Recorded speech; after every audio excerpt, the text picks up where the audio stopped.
What's up?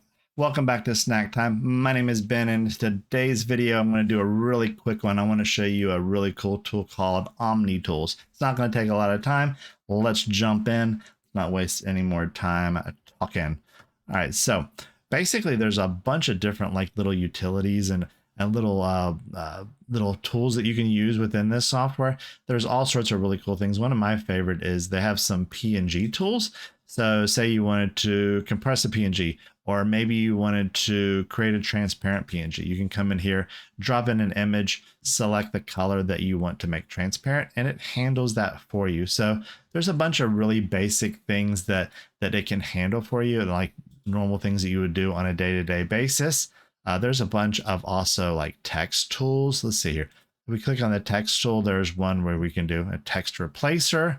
That's pretty straightforward. We can also, remove duplicate items. So maybe we have Ben and then Ben again, and it'll just remove all the duplicate items for you. So that's really cool. And there's also, there's a bunch of options down here, stuff that you can change.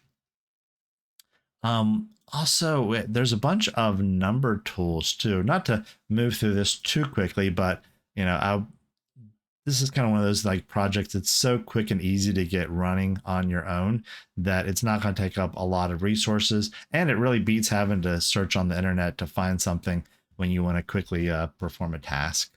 All right, so let's say we have like a numbers tool. We have a numbers generator, so we can generate numbers in sort of different sequence and different increments, and a number of the number of numbers that we're going to generate.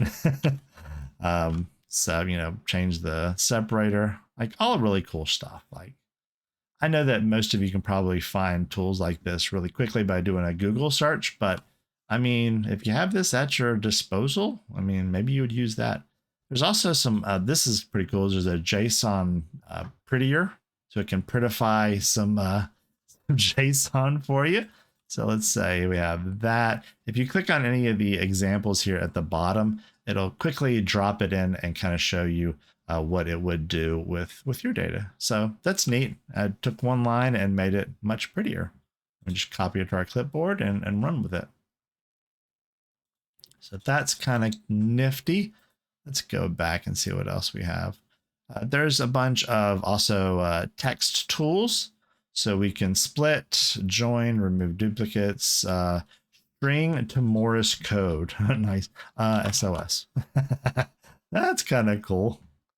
I don't know if you've ever used CyberChef, but it kind of reminds me of that, except it's not so much geared towards like IT kind of things or technical things. It's mostly just like random little tools and stuff that you can use that you probably didn't even know that you could use this instead of hopping over to something like AI or whatever. This says access thousands of user-friendly utilities. That's one thing that I don't really get. I don't see thousands in here. Maybe 100. Maybe that's probably even pushing it. Might be more like 50. But I think that maybe most likely the plan is to maybe add those sort of things. If we jump over to their GitHub page, we can see that it's been around just for a little while, but not too much. And they are actively developing it. So we see that, the last update was just like from 4 days ago. So they are making changes, which is really good. It says stay tuned as we continue to expand and improve our collection. So yeah, this thing's going to grow. There's going to be new tools added, but they've added a really good list of starter tools, and you can see every single thing has and more. So let me show you how to get this really quickly set up. I'm also going to show you to expose it to the internet, but you don't have to, but something you can do really quickly. What we are going to be using is we're going to be using this self-host run, but we're not going to be using this command on our terminal. I'm going to take this and I'm going to pop it in to a cool little website that DB Tech showed on one of his videos. I don't know if you guys saw it. It's freaking awesome. It's Composerize. Let's see if I can spell it. I can't spell today at all. Composerize. There we go. If I go to the composerize.com, which is probably would have been quicker, I can paste in a command and it'll go through here and it will give me the exact thing that I need to put in to my services. And I like using services in Portainer because it creates everything for me, like the network, and does everything else. So I'm going to copy this little guy. I'm going to make a few changes to him, but nothing major. I'm going to go back to our Portainer. I'm going to go to stacks. Let's add a new stack. I'm just going to call this, let's see, Omni tools. All right, I'm going to paste it. All right, so what I do with everything, let's take a look at this guy. So the name, we're going to go ahead and change this. I'm going to name this Omni tools. And probably, actually, I don't even probably even need that because I'm specifying that name up there at the top. So let's just kick that out right out of here. And really no storage needs to be set up.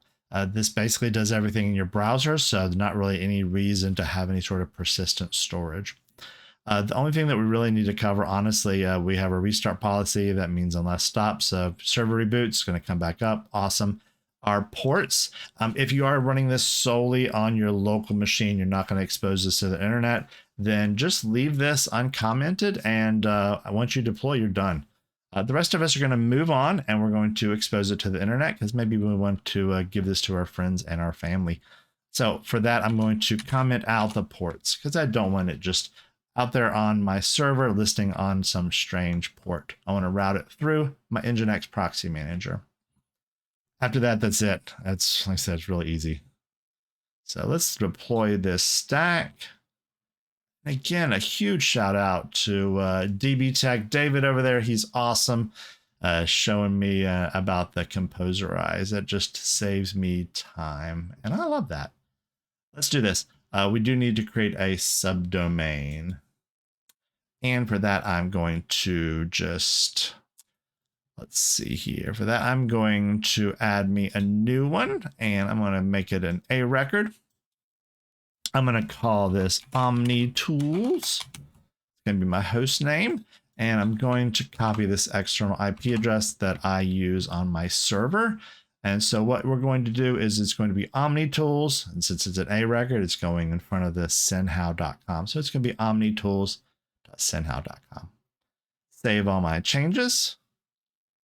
And let's go over to, we do need to make one change before we set up our Nginx proxy manager. Almost forgot it. Let's go back to our containers. Go to our Nginx proxy manager, scroll all the way down. And remember, we need to join the same network. Otherwise, we're just not going to be able to talk to our Omni Tools container. I'm going to specify join the network. I'm going to hit join network over here. Cool. All right, now we are ready to configure our Nginx proxy manager. All right, so once we are on this site, let's head over to proxy hosts. And if you don't have Nginx proxy manager set up, you're in luck. We do have a video that covers how to build your own cloud-based server with Nginx proxy manager, Portainer, and Docker, everything. Just check the description down below. I'll also try to maybe add a link or something at the top right. You never know. We'll see if I get around to it. All right, let's go ahead and add a proxy host. And remember, we need to give it our subdomain. Let's zoom in a little bit so you can see it. And our subdomain that we went with omnitools.synhow.com. Boom, hit enter. And now it's asking us for the host name. Where do we want to forward this traffic? Well, I don't know. Let's find out. Let's go over to Portainer and let's go back to our container list. And if we look down here, it's just called Omni Tools. That was easy. And let's go back over and let's paste that in. Now it needs to know what port are we going to be forwarding all this lovely traffic to. Well, in case you didn't remember or we didn't write it down, you can always head back over to our Composerize. It should have our ports listed. And if we look right here, we can also see this, obviously back at Portainer, but this was going to expose port 8080, but it was going to basically, the container was going to be listing on port 80 for the traffic. So what we need is, we need the 80 because we're not exposing that port 8080, and that is intentional. Cool, port 80. It's going to be HTTP because that's where AD lives. And let's go ahead and do this. I'm going to block common exploits. I'm going to enable WebSocket support, and I'm going to hit save. And just for giggles, obviously we are going to get ourselves an SSL cert. So let's click on these periods and go to edit. And we're going to go over to SSL. We're going to drop this down. We're going to hit request a new certificate. I'm going to force it. I'm going to agree with it. I'm going to save it.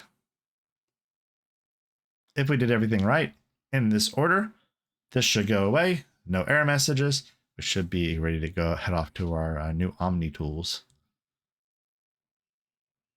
Cool, it went away. All right, love doing this. So let's do this. Let's click on Omni tools right here. Assuming that we have did everything correctly, we should get a website. Let's find out. There we go. We have ourselves a website. So we can give this to our friends. We can give this to our family. It's internet facing, it's secure, and it's ready to go. We can start playing with PNGs, generating random numbers or sorting lists or playing with GIFs if you want to. All right, well, that pretty much wraps up this video. I hope you found it a little bit educational, a little bit entertaining, and I hope you enjoy Omni tools. If you have any questions or comments, leave them down below. Otherwise, I will see you in the next video. You guys take it easy.